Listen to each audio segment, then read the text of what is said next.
Je suis toujours au parc. Il y a désespérément personne, il y a quelques oiseaux. Les humains ont déserté, il y a quelques-uns. Je pense que c'est à cause de l'éclipse. Tout le monde en a peur. Mais bon, écoutez, moi je vais faire rapidement pour vous envoyer la vidéo et aller observer aussi, mais surtout avec des lunettes.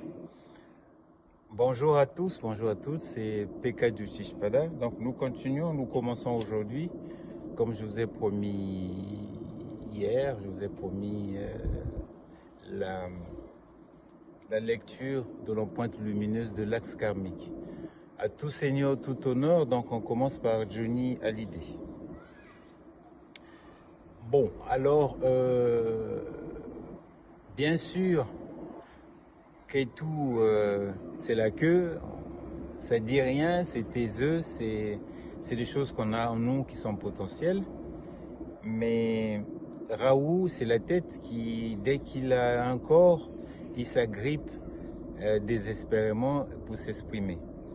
Donc nous allons voir à peu près dans la vie de Johnny comment tout ça s'est exprimé matériellement. Vous le connaissez, il a fait l'actualité, il est parti, mais bon, il a laissé les choses. Tout le monde se souvient de ce qu'il a fait. Quand on chante une chanson emblématique, comme celle qu'a chantée Johnny, que je t'aime, que je t'aime, que je t'aime, il faut se préparer à vivre quelque chose de fort, d'exigeant émotionnellement. Et c'est ce qui s'est passé, c'est ce que Johnny a vécu. En fait, Johnny est venu quand j'ai lu son thème, de ses vies passées, il connaissait, il avait maîtrisé le sens des responsabilités. C'est son thème qui le dit. Et il était venu ici pour apprendre l'équilibre et le bien émotionnel. Voici son programme d'incarnation. Alors, tout ça, ça paraît comme un gros titre. Qu'est-ce que ça signifie? Son axe karmique est assez risqué, il est assez spécial parce qu'en fait, l'autre bout, c'est Ketu qui est en maison 6. Alors Ketu, quand il est en maison 6, il rejette tout ce qui est job, tout ce qui est service, tout ce qui est compétition. Donc, il n'aime pas. Donc, quand on s'incarne avec ça au début, tout ce qui est job, service, compétition, on s'en éloigne un tout petit peu. En revanche, son Raoult, donc qui se trouve dans la maison 12, là c'est autre chose.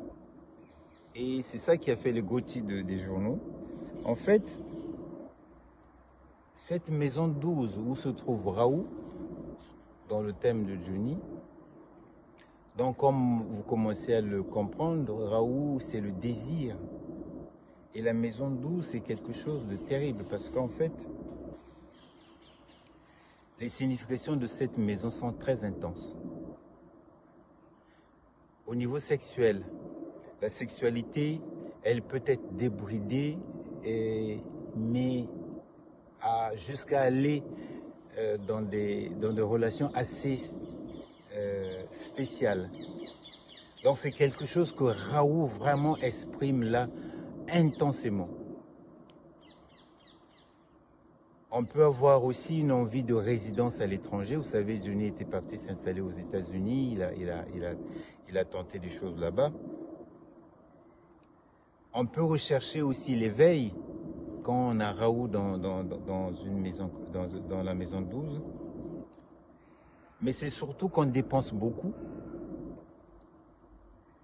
et qu'on a des pertes, beaucoup de pertes. Alors, sous la vie de Johnny, en tout cas, ça fait les gros titres des journaux, les impôts et tout ce qui devait, en fait. On perd beaucoup dans cette maison.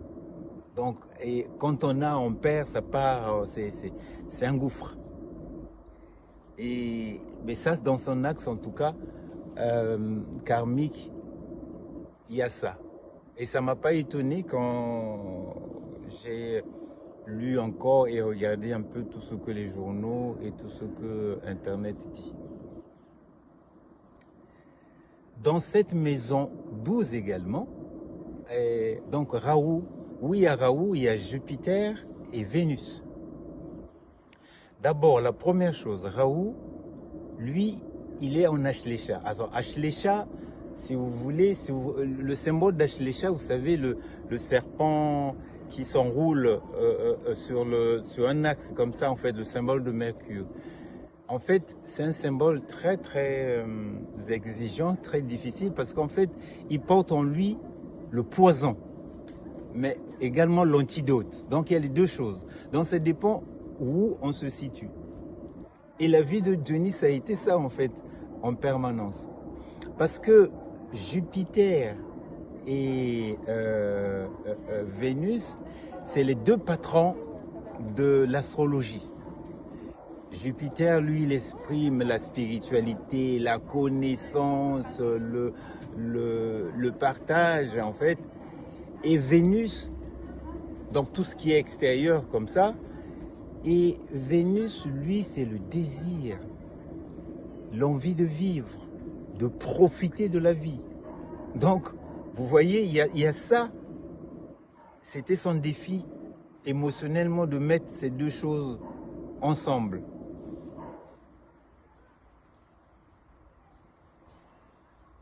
Et tous les deux, donc que ce soit Jupiter et Vénus, ils sont en Pusha. Alors Pusha, comme vous avez Jupiter en Pusha, c'est le pied. Parce que c'est la mamelle de la vache, Pusha.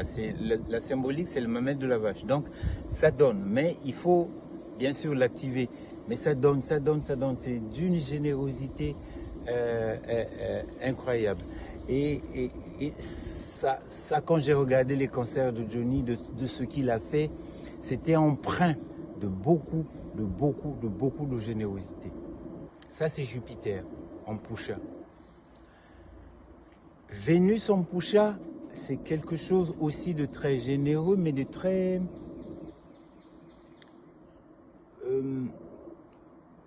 comment dire les choses? Quand vous avez une femme, c'est ce qui s'est passé en fait avec Johnny, quand vous avez une femme en Pusha, qui a Vénus, enfin quand vous avez Vénus en Pusha, que vous avez une femme en fait, il faut comprendre que pour les hommes, vous avez une femme comme ça, en fait c'est elle qui doit vous amener la générosité. En fait c'est à sa rencontre, à son union, quand vous vivez avec une femme, et c'est elle qui va ouvrir en fait les portes, les écluses en fait. Et sa première relation qui a commencé à le faire, c'était avec Sylvie Vartan. Et vous savez ce qui s'est passé. Donc du coup, ça l'a foutu un coup, ça a commencé là. Et c'était pas loin également de la fin de la période de Ketu. Donc en fait, sans arrêt, il a eu à reconcilier ses contraires. Et c'est quelque chose de très très difficile, de très prenant.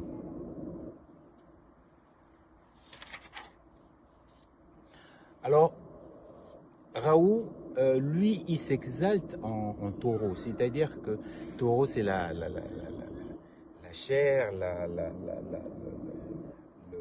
vraiment c'est l'incarnation. Mais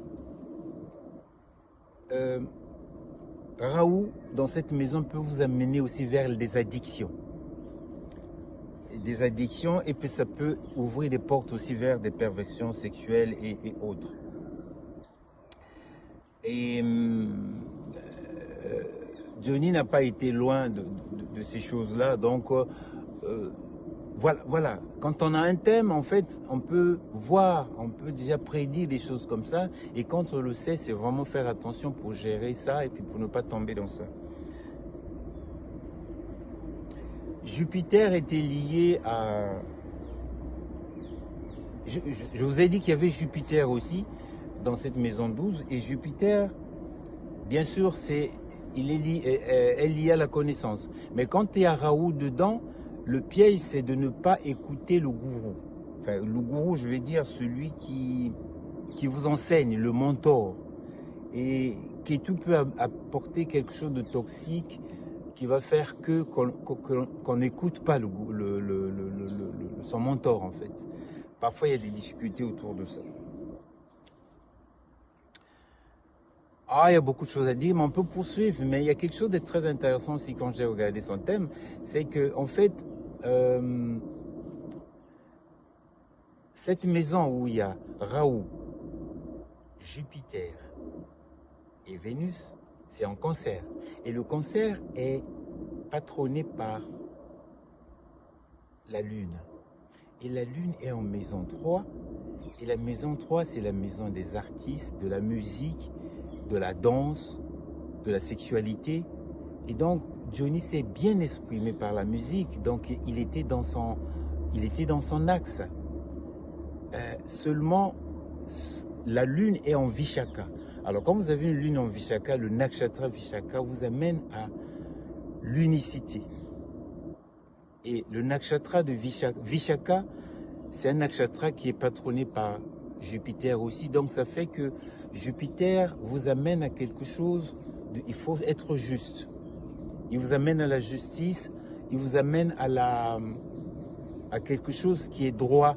Sinon, ça ne marche pas, sinon vous avez des problèmes. Et voilà pourquoi dans sa vie, en fait, tellement que sa destinée était liée à Vishaka, puisque là c'est la Lune, donc Johnny a eu des petits soucis également à cause de ça. Tellement de choses à dire autour de ça. J'ai trouvé ça intéressant, ça m'a donné une certaine tendresse et une certaine sympathie vers lui, parce que c'est quand j'ai travaillé ces choses, j'ai compris encore un peu plus le personnage. Alors, si vous avez aimé, c'est toujours la même chose, likez, commentez, partagez. Si vous-même avez besoin de savoir où vous avez votre axe karmique et comment le lire, je serai à votre disposition. Bonne éclipse et prenez soin de vous. À demain avec Calogero.